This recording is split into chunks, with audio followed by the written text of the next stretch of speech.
All right. Good morning, gentlemen.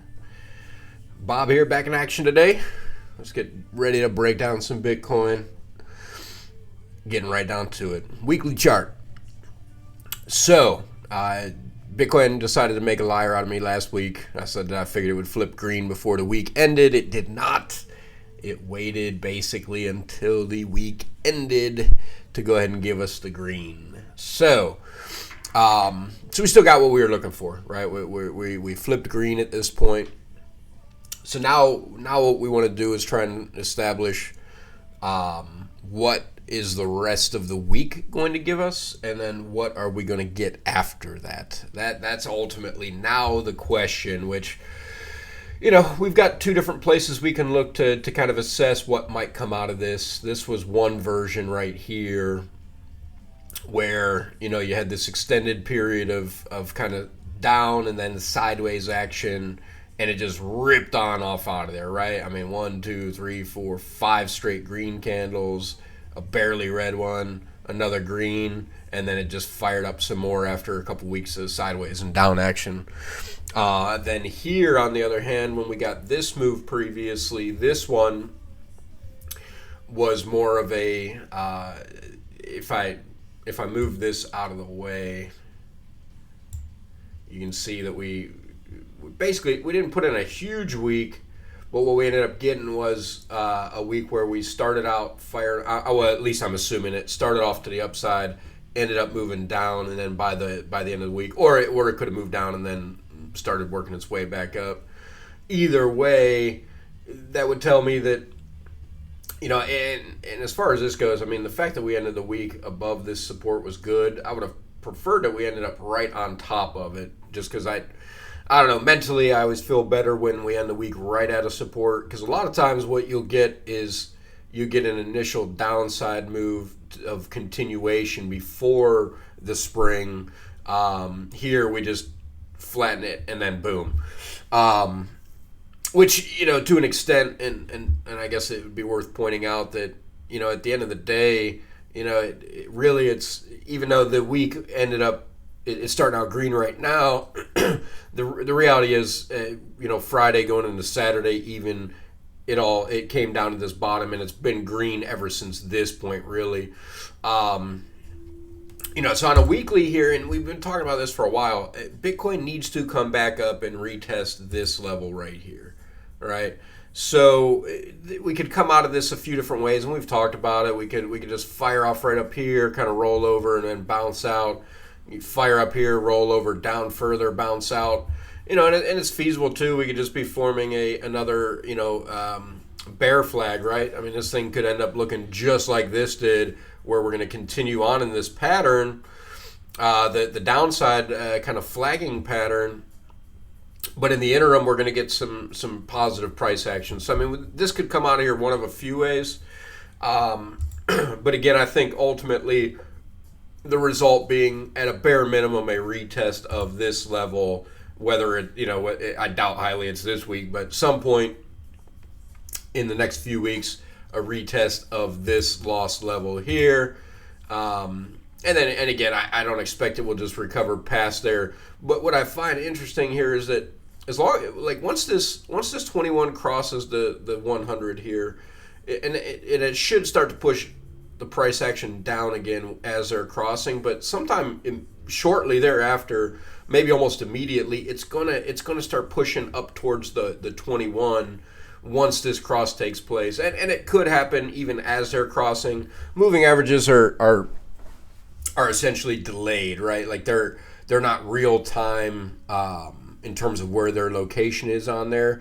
So sometimes I may talk about it, I'll be like, man, there's no way that, you know, the price action can push through all this stuff, but it's totally feasible. It's feasible at any time. It just that it's unlikely that Bitcoin would just suddenly fire up through all of these moving averages and then, you know, suddenly recover to this level and then off and running.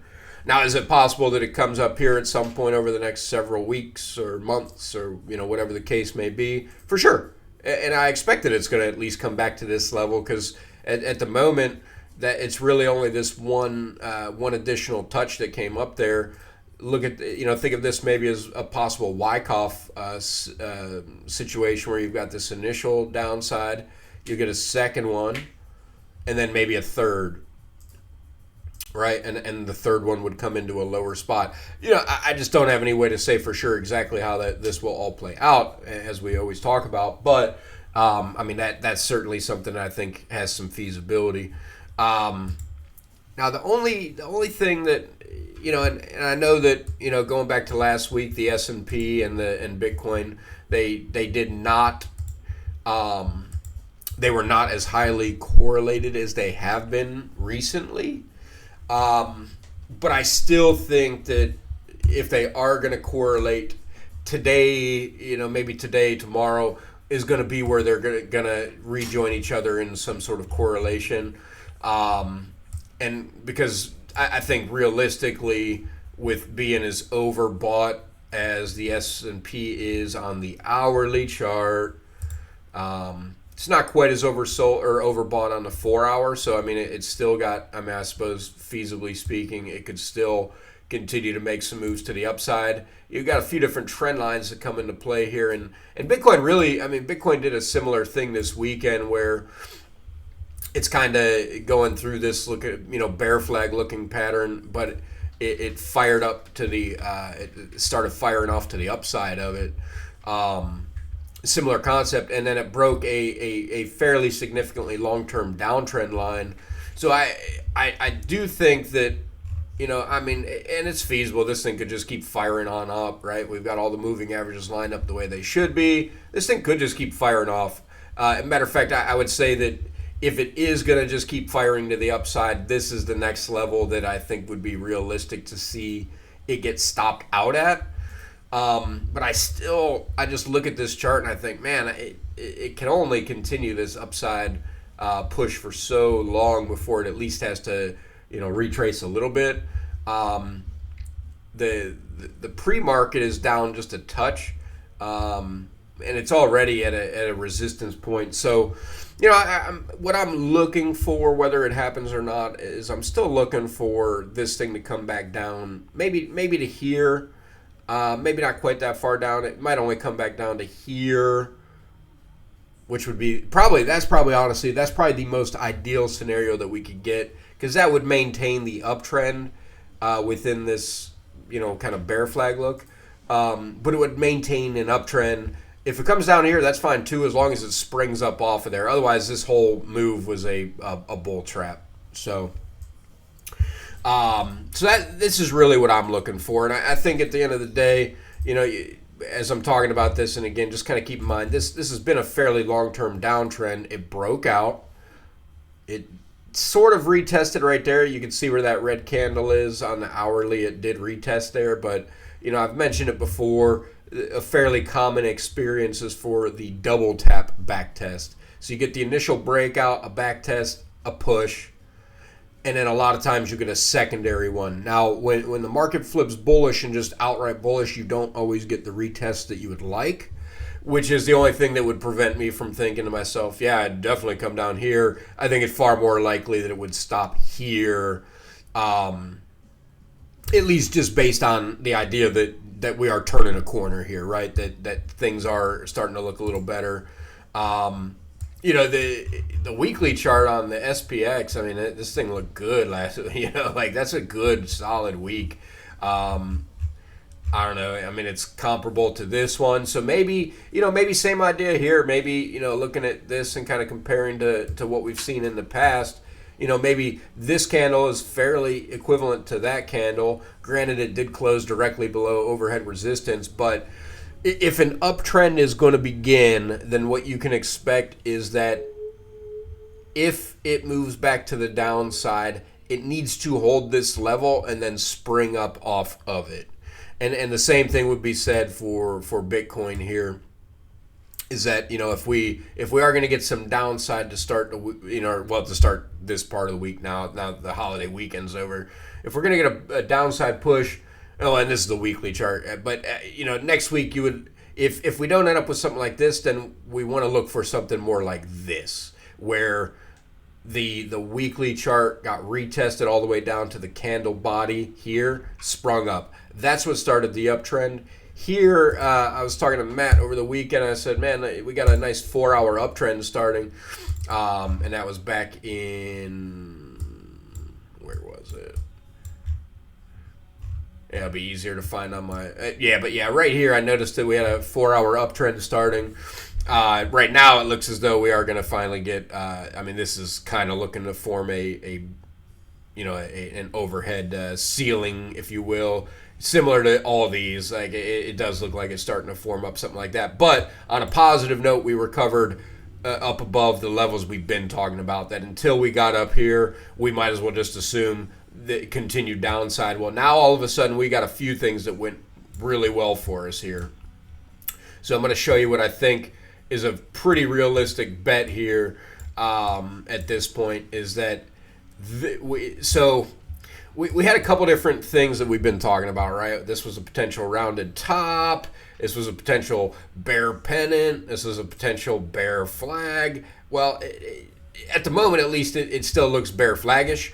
But the big thing being that Bitcoin has, so it broke this downtrend line, which was, which if we go back over here, was the bottom of the downtrend line going all the way back to up here in the, let's see if we can get this a little better for us. So yeah, here's our downtrend on Bitcoin, right? So think about how this compares to the S&P, how it's just kind of been in this falling channel for weeks and weeks and weeks. And, Bitcoin, on the other hand, had put in some work outside of it. At this point, I've got to say that this looks a lot like it was just a bearish fake out, which is exactly what we've been talking about, right? It was the idea that this was going to be a bearish fake out. And for two reasons. One, because it fell outside of the bottom of this pattern and now has recovered back into it. And the other reason being that, we had talked about it. I did not expect that we were necessarily going to lose this level at the time, let alone this one, which we did. Now, all of a sudden, we're in a position where we've recovered back into this pattern. We've already put in a retest at the bottom of the pattern. And now we're up into this initial ascending pattern that we got into previously. So as we've talked about, anytime you get a bearish or bullish fake out, the expectation is that the next move will be to the top of the pattern. Now it's just a matter as to, does Bitcoin just go ahead and hold this level today? Does it continue, does it come, say maybe down into here and then, recover tomorrow? What is Bitcoin going to do now? But we got what we've been looking for, right? We finally have recovered all of these levels in here that kept stopping us out. And again, if I come over to the 4-hour chart, let's assume that this thing does turn into a little bit of a top for right now. You get a push down this side. As long as it maintains this level, then that means that we are in fact back inside this pattern. The expectation next will be that bounce off here and start to make its way back up here. In the event that Bitcoin falls back out of here, at that point, we just have to hope that all it's doing is coming back down to retest this bottom side.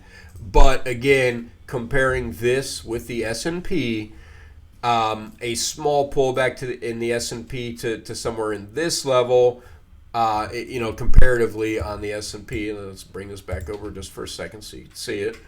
Again, I think that it's logical to see S&P pull back to here, which would essentially retest the low from Friday, and that would give us an opportunity to still maintain an upward trajectory if it can maintain this level right here.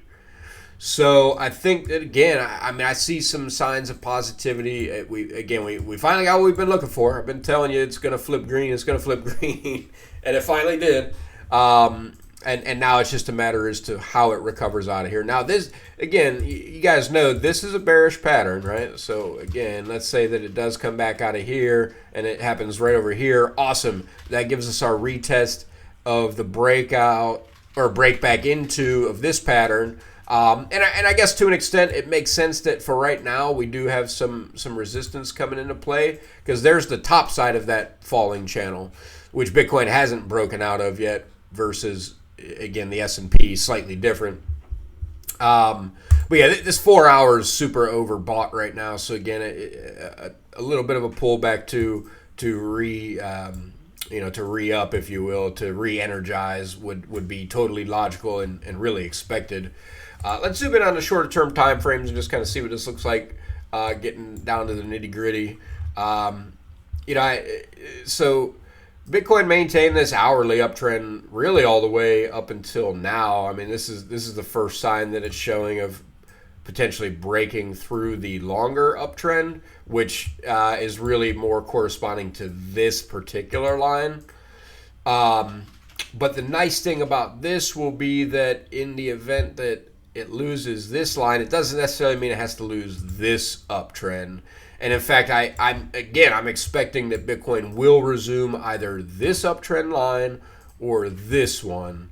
And part of that is because, so we had this uptrend start here. Then we started to go into this really impulsive vertical, rising channel. All right. Bearish pattern, right? It's a bearish pattern. We know this. There's a measured move. Boom. Right back onto this trend line. Now, if ultimately we end up losing that one, break back into this pattern, my expectation is it would fall to the bottom of it. And it is in itself a bearish pattern with a similar measured move. Let's assume that it lost it somewhere over here. So there are some downside ideas here, clearly. But again, I think that ultimately this market is ready to flip the script. And I think, if anything, I would think that this market and the stock market should want to try and catch everybody off guard a little bit by just absolutely firing off. And, we've seen enough of these parabolic moves recently that I think we can all say that maybe not all of us, but a lot of us could say that we can look at it and say, all right, well, when you have big parabolic moves one way or the other, what do they typically do? When you flip the other direction, it tends to be pretty ferocious. Now, this is a weekly chart, so again, it's going to take some time to play out, but fire off, sell off a little bit, fire off, and potentially, again, this could be a good start here. Still think these next few weeks might be a little choppy, and again, it just depends on a few different factors, but man, we couldn't have asked for a better start to the week, right? And as long as on a daily level we can start to hold this, because we've been talking about this falling channel in the let me go ahead and full screen this guy here. I don't normally do this for you guys just because it's a jumbled mess of lines on here, but let's keep it simple. So this is our Bitcoin chart here. This is our weekly one. We've been in this stupid, ridiculous downtrend, right? Just totally ridiculous downtrend since 21st of March. It basically started. We came up here and it's just been dumping ever since. Finally, so if I put a line outside of this price action, or this here, you can see that finally it is breaking back to the upside of it. This was a pretty small falling channel within the larger falling channel, or again, as I've been saying, it very well could be a huge falling wedge, which I think at the end of the day it probably is. But we got this huge falling wedge here that we could be working with. And again, just kind of look at how it seems like it could play out here. We finally got a touchdown here on this downside, sprung up off, boom, boom, boom. Now it's been downside. This thing could do exactly what I've been talking about, kind of come up here, fall back down, and then spring up out of there. It could just fire off out of there. I mean, you can see different scenarios where that has happened. So we've got a few different things here, but it also wouldn't still surprise me if it just came down here. We shall see. But because again, this was a fairly small falling channel in terms of the depth of it, or the width, I guess, looking at it on the screen this way. So the measured move wouldn't be drastic out of that tiny little pattern there. Kind of applying that same concept to here. Think of it this way, this little tiny falling wedge, so this line and this line representing a falling wedge, or the falling channel, measured move on that, even if it breaks out.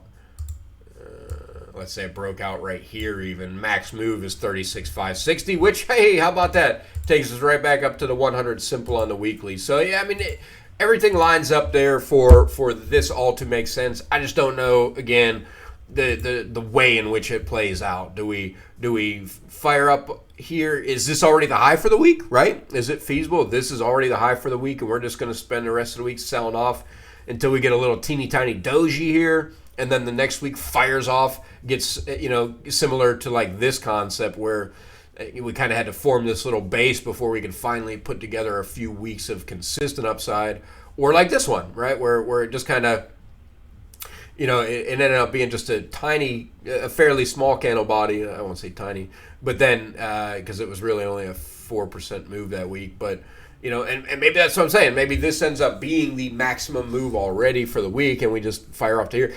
We'll see. We're just going to have to keep an eye on it. But again, positive things. We got a bullish MACD cross incoming. We got a MACD histogram that is curling back to the positive side potentially. And again, just kind of compare it over here.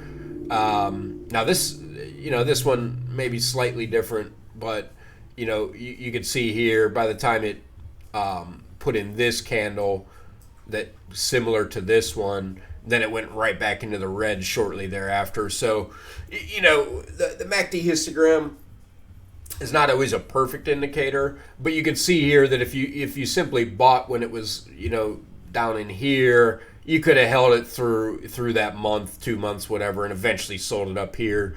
But you would have been through all this thinking, man, I held it through all these swings just to end up at the same place I basically was here. So, and again, that's why from a trend standpoint, like, in terms of the trading that we want to look at here is not to necessarily hold it through this whole garbage here, because we're not in the part of the bull cycle where it's just going to fire off to the upside week after week after week.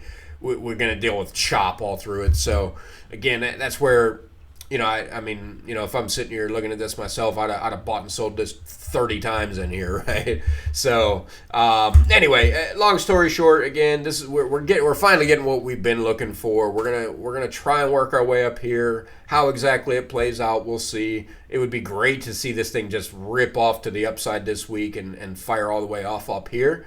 Could it happen? Sure. And I think it is feasible, especially with the S&P, assuming they regain correlation, which I think if it's going to happen today. We get a little pullback out of the S&P, a little pullback out of Bitcoin, maybe not below 30,000, and then let's rip off to the upside. Let's get this thing going, right? Like, we're ready. We are ready. We want upside. If you want to come down here again, Bitcoin, let's get this retest out of the way. Ideally not below here, and then ideally definitely not below this line. But if you have to come back down here, fine, great. Let's just get it all done. Let's fire back off to the upside and get this blow off top going. But that's what I got for you guys. Is I don't think that I don't anticipate that this week we're going to set a lower low. But if we do, again, this would be it. This is the area we've been looking at potentially. If we do set a lower low this week, boom, hopefully fires right back off before the week even ends, so we can go ahead and begin an uptrend on the weekly. All right, so we're probably, this would be the absolute highest I would see on the week, 36 and change. The lowest I'm seeing this week, unless, again, we finally get a capitulative event, would be somewhere at the bottom of this. And again, same idea. That would give us a nice double bottom here. But, again, I don't expect that we need to come back all the way down. The daily chart kind of gives you, some indication as to some possibilities here too, just to kind of throw this out there. Again, this is the uptrend that I pointed out that started on the hourly. And I would say that if Bitcoin wants to come down and retest on that trend line that doesn't exist on this chart, but I could make it if we wanted to, that if it's going to do something where it's going to retest, that's the line that it's going to retest, and hopefully just continues to maintain that uptrend, and this being kind of the bottom side of it. So, honestly, that would be great. Bitcoin just fires off down to this level today, holds it, and then just bursts up out of here. we'll all be very happy because we'd be prepared for that. And final parting words, and I'm gonna get this day going. We gotta start looking at these charts even more closely, but. Holiday weekends, right? I said it the other day, and I said, man, whatever it is, holiday weekends tend to be positive, and then you come back in after the holiday weekend, and it just dumps. It hasn't dumped yet, so this to me is actually a very positive sign at the moment that it hasn't just rolled right on over and died already. But again, we'll see what happens in about 30 minutes when the traditional markets open. We'll see if we resume correlation. But again, I see this as a very positive thing. But it is a fairly parabolic type move here, and they tend to kind of cup out or to kind of form a handle out. So maybe we could actually see, and I don't know this yellow line offhand. Let's see. Okay, so that's the falling wedge line that we're using there. So. Maybe we could see this thing flag out a little bit underneath it here. Maybe a day or two of sideways action, maybe a couple days of sideways action, and then fire off again, kind of maybe trying to round out the week up here. So, again, we've got some options. We got some things we're looking for. Again, I don't anticipate more downside at the moment as far as setting some new lower lows again. I'm expecting that if it's going to happen, it should come after we've already retested some higher levels. Now, if we get real lucky and Bitcoin just keeps staying bullish, all of a sudden, it breaks out of this pattern, and again, it's just showing you exactly how things line up here. Maybe we even fire off all the way up to 37 and then kind of work our way back down through. Then that gives us a break out of the falling wedge, then a roll over to retest it. So again, I think in terms of me looking at this, I think it's playing out fairly close to what I kind of expect. And we'll just see if it continues to do so. Man, we appreciate you guys. It's great to be back. Hope everyone enjoyed their holiday weekend, and that you remembered what we were celebrating on top of everything. So, but we appreciate you guys. We'll talk soon.